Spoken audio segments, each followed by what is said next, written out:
నటుడు మోహన్ బాబు బెయిల్ కోసం సుప్రీంకోర్టును ఆశ్రయించారు. జర్నలిస్టు పై దాడి కేసులో మోహన్ బాబుకు తెలంగాణ హైకోర్టు ముందస్తు బెయిల్ నిరాకరించింది. దీంతో హైకోర్టు నిర్ణయాన్ని మోహన్ బాబు సుప్రీంకోర్టులో సవాల్ చేశారు.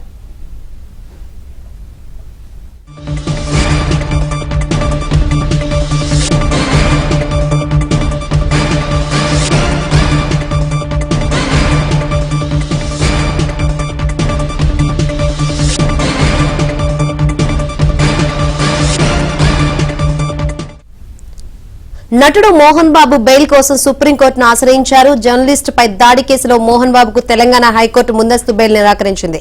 దీంతో హైకోర్టు నిర్ణయాన్ని మోహన్ బాబు సుప్రీంకోర్టులో సవాల్ చేశారు.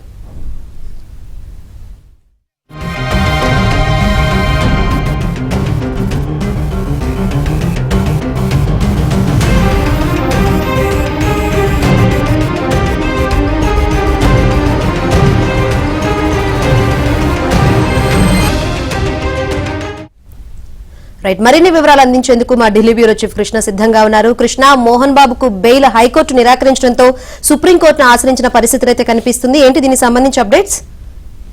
శంకరి, సిటీ నటుడు మోహన్ బాబు జర్నలిస్టు పై దాడి కేసులో తనకు ముందస్తు బెయిల్ ఇవ్వాలంటూ సుప్రీంకోర్టును ఆశ్రయించారు. ఇంతకుముందు ఈ కేసులో ఆయన దాఖలు చేసినటువంటి ముందస్తు బెయిల్ పిటిషన్ తెలంగాణ హైకోర్టు తిరస్కరించింది. దాంతో తాజాగా సుప్రీంకోర్టులో ఈ పిటిషన్ పైన ఈ రోజు విచారణ జరగబోతుంది. అయితే దీనికి సంబంధించి అంటే మోహన్ బాబు తన పిటిషన్ లో పేర్కొన్నటువంటి ప్రధానమైనటువంటి అంశాలు కనుక మనం చూస్తే తన వయసు 78 సంవత్సరాలు కావడం, అదేవిధంగా గుండె సంబంధిత సమస్యలతో బాధపడుతున్నందువల్ల ముందస్తు బెయిల్ మంజూరు చేయాలని కూడా కోరారు.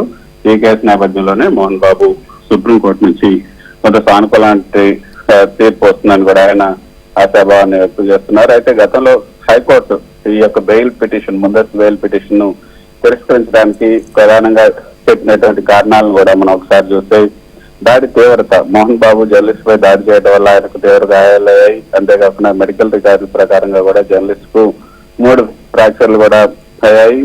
హత్యాయత్న ఆరోపణతో ఆయన పైన ఎఫ్ఐఆర్ ను నమోదు చేయడం జరిగింది. దాడి తీవ్రతను పరిగణలోకి తీసుకుని పోలీసులు మోహన్ బాబు పై హత్యాయత్నం కేసును నమోదు చేశారు.